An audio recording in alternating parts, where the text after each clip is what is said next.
Pronto. Então, na aula passada nós encerramos, né, com a demonstração e aplicação do seguinte teorema. Teorema de Rowley, tá? Que diz o seguinte: sejam A e B reais com A menor do que B e F tá ok, hein? E F uma função. Se F é contínua, se, vamos colocar direito, se são três hipóteses. Se, primeiro, F é contínua em AB fechado, intervalo fechado AB. Segundo, F é diferenciável no intervalo AB aberto. E F de A é igual a F de B.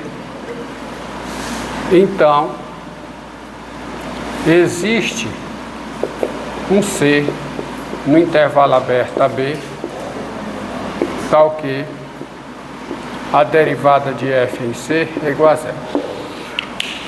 Antes que, para que não continue a dúvida, se F é diferenciável no fechado, por força maior ela é diferenciável no aberto. Então o que essa proposição diz é que ela não precisa ser diferenciável no fechado. Se o for, ótimo, mas não precisa, certo? Está entendido? Quem é diferenciável no fechado é diferenciável no aberto. E a proposição, na hipótese, para a conclusão disso aqui, só precisa que F seja diferenciável no aberto. Aí esse teorema dá origem a um outro resultado muito importante no cálculo. Esse é o teorema de Rowley. Isso é conhecido como teorema de Rowley. E ele dá origem a um outro teorema. Em verdade, esse teorema é um corolário do teorema de Rowley, que é o seguinte, que é o teorema do valor médio, que diz o seguinte: sejam A e B reais com A menor do que B e F uma função.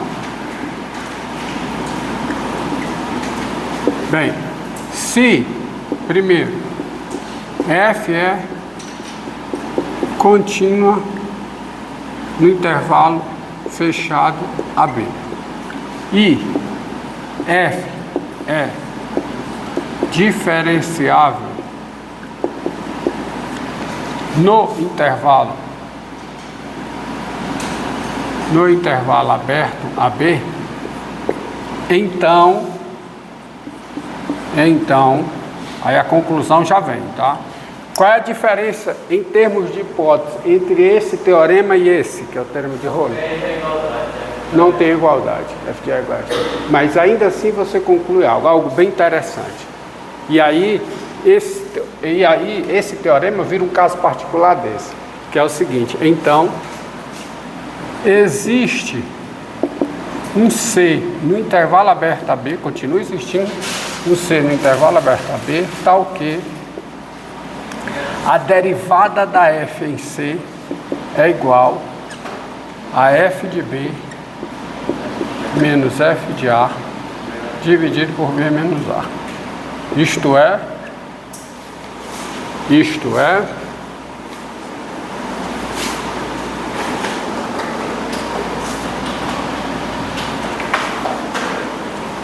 o C, isto é,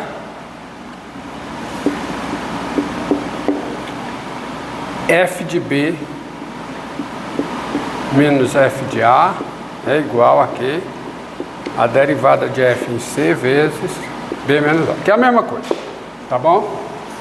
Então esse é o teorema do valor médio.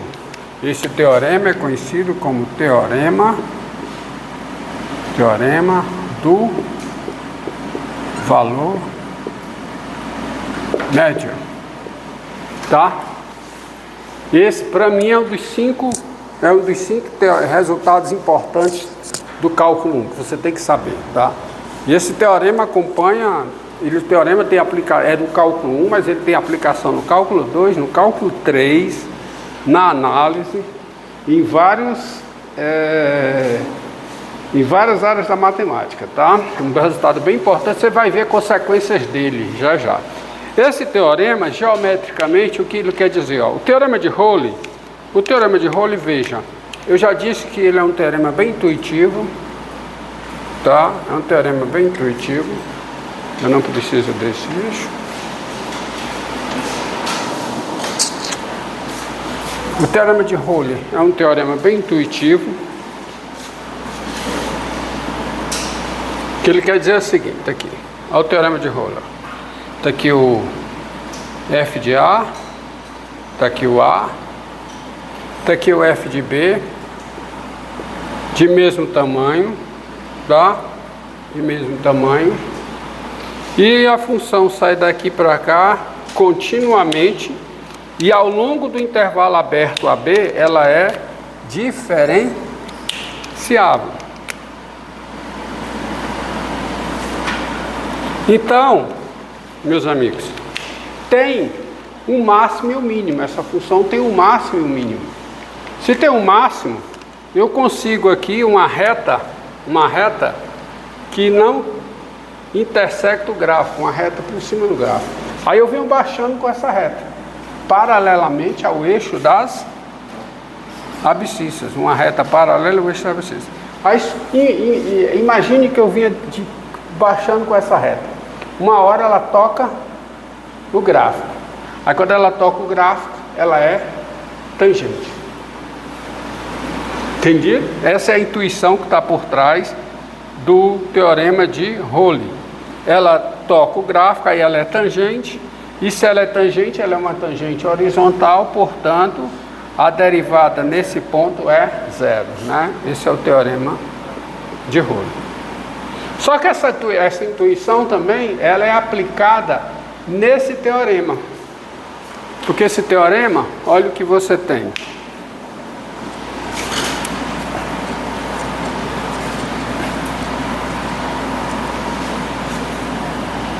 Olha o que você tem aqui.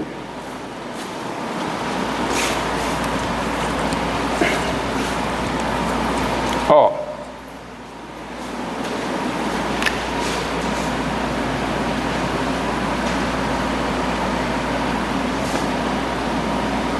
Aqui o A, aqui o B. Você tem o F de A. Aqui o F de B.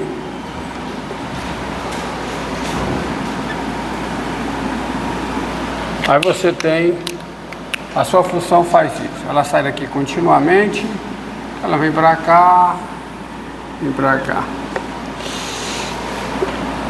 continuamente, e ela é diferenciável no interior do intervalo. Bem, você considerar essa reta secante, qual é o coeficiente angular dessa reta secante? Exatamente isso aqui, ó. Então, pelo teorema do valor extremo, você tem uma reta paralela a S, por aqui, que não toca o gráfico.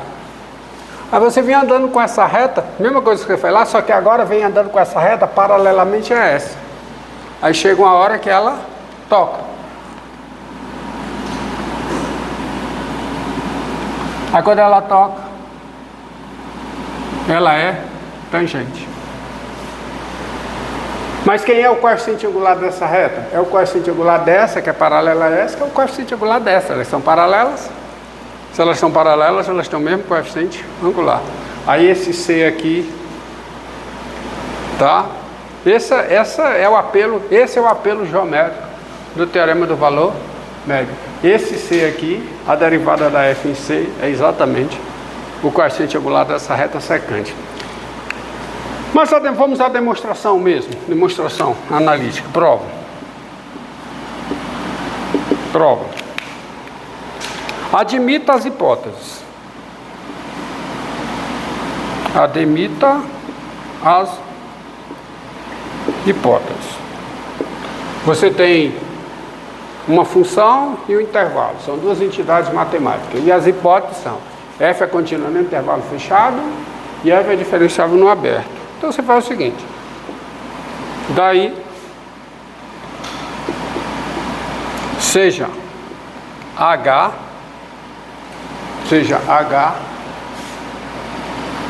do domínio de f em R, H vai ter o domínio de meu, seja H do domínio de f em R, a função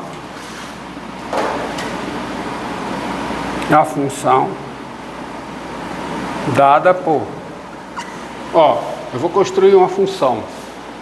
A função é h de x igual a f de x menos f de b. Preste bem atenção, f de x menos f de b é constante, tá? Tudo que depende só de a e b é constante. F de b menos f de a menos,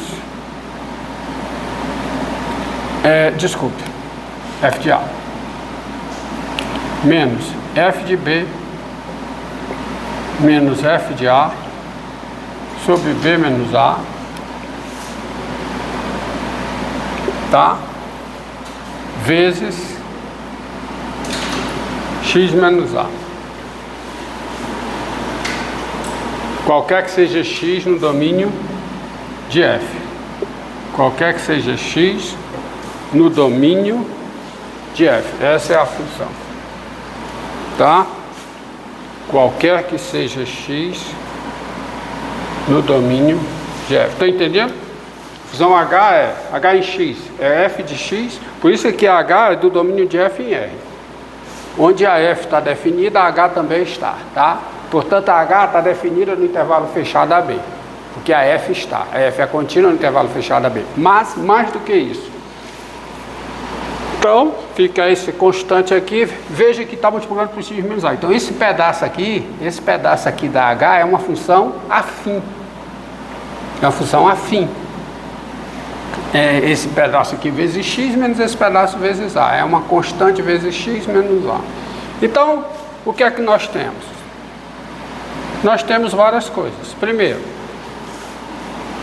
como a função afim é contínua em toda a reta, aonde a função f for contínua, a h também será. Tá bom? Aonde a f for contínua, essa função é contínua, aí a h também será. Então, primeira coisa, a h é contínua no intervalo fechado AB. Primeira coisa. Segunda coisa, a função afim é diferenciável em toda a reta. Então, em particular, ela é diferenciável no intervalo aberto AB. Somado com a f, que é diferenciável no intervalo aberto AB, isso aqui dá uma função diferenciável no intervalo aberto AB. Então, a h também é diferenciável no intervalo aberto AB. E você sabe quem é a derivada da h. Quem é a derivada da h em x? É o quê? F' de x menos, aí fica essa constante, que é menos f de b menos f de a sobre b menos a vezes 1. Isso aqui, qualquer que seja o x no intervalo aberto AB. E mais, aí eu caio no teorema de Rolle.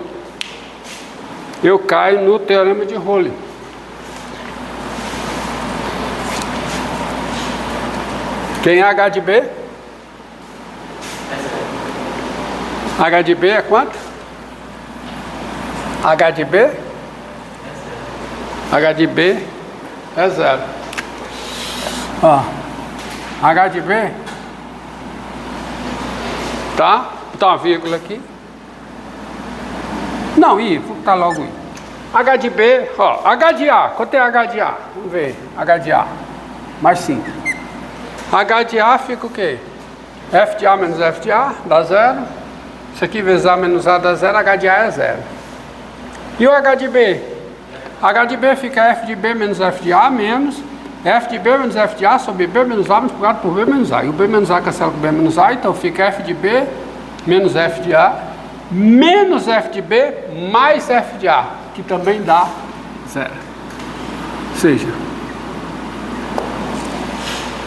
a função H, a partir das hipóteses da função F, essa função H que eu construí para vocês, ela satisfaz as hipóteses do teorema de Rolle. Então qual é a conclusão? Daí, pelo teorema de Rolle, existe um C no intervalo aberto AB, tal que F' de C é 0. Tal que F' de C é 0.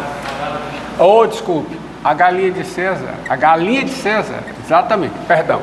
H' de C é 0. Mas quem é a derivada da H em C, ó? Quem é a derivada da H em C? Se você olhar a derivada da H em C, está aqui, ó. É F' de C, tá certo? Menos essa constante. Então, se isso aqui é 0, quem é F' de C? É essa constante. H' de C. Pronto, acabou a demonstração do teorema. Tá? Esse é o teorema do valor médio. Que pode, vejam dessa forma e vejam dessa. Então vamos a aplicações desse teorema. Tá? Aplicações desse teorema.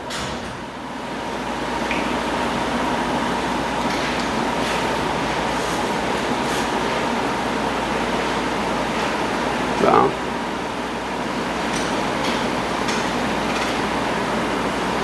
Tá bom?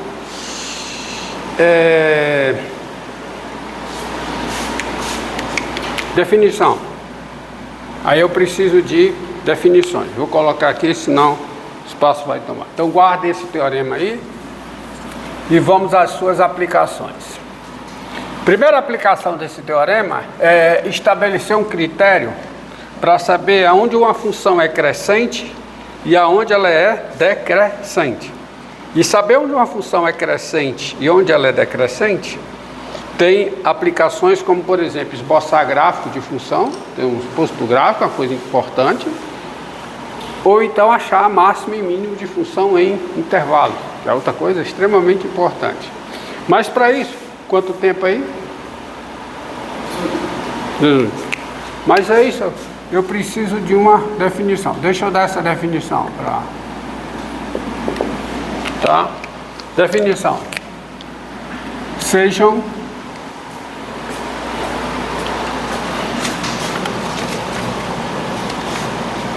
tá? Sejam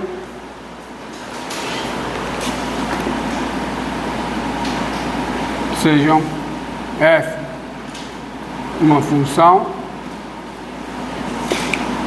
que há um subconjunto de R não vazio. Dizemos, há um subconjunto de R não vazio. Dizemos que F é estritamente crescente em A quando A está contido no domínio de F e dados x e y em A, vale a seguinte implicação: x maior do que y implica f de x maior do que f de y. Repara que isso aqui é o quantificador universal, né? Dados. Eu poderia colocar assim, e isso aqui, qualquer que seja o x e y em A. Prefiro colocar dessa maneira. Então essa é a definição da função ser estritamente crescente, tá? Ou seja, estritamente crescente num conjunto A. Quando A está contido em R, não.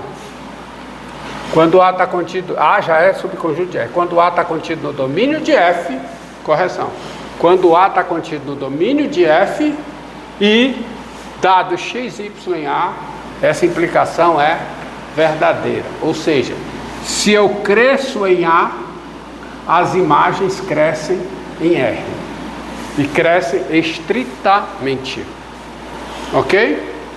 Você diz que ela é estritamente decrescente. Vou aproveitar aqui o ensejo. Você diz que a função é estritamente decrescente aonde? Em A. Quando A está contido no domínio de F. E a implicação que vale é x maior do que y, implica f de x menor do que f de y. Estritamente. Tá? Portanto, se o A é um intervalo, se o conjunto A é um intervalo, e uma função, está aqui o conjunto, o A é um intervalo. Se o A é um intervalo e uma função é estritamente crescente em A, o seu gráfico ao longo de A tem esse esboço aqui, ó. Só pode até fazer isso, né? Mas quando chega em A, ela é o quê, hein? Crescente. Depois do A, ela pode até, saindo do A, ela pode até voltar a ser uma coisa assim. O importante é, ao longo de A, ao longo do conjunto A, tá? X maior do que Y implica o valor f de x maior que o valor f de y. E decrescente é o contrário. Então, vocês vejam que a função afim com A positivo é uma função estritamente crescente. Não vou nem gastar tempo demonstrando isso. E a função afim com A negativo, a função afim f de x igual a x mais b, com A negativo, ela é estritamente decrescente. Não vou gastar tempo com isso, tá? Com essa demonstração. Tá bom? E tem também, assim como tem, pode encerrar.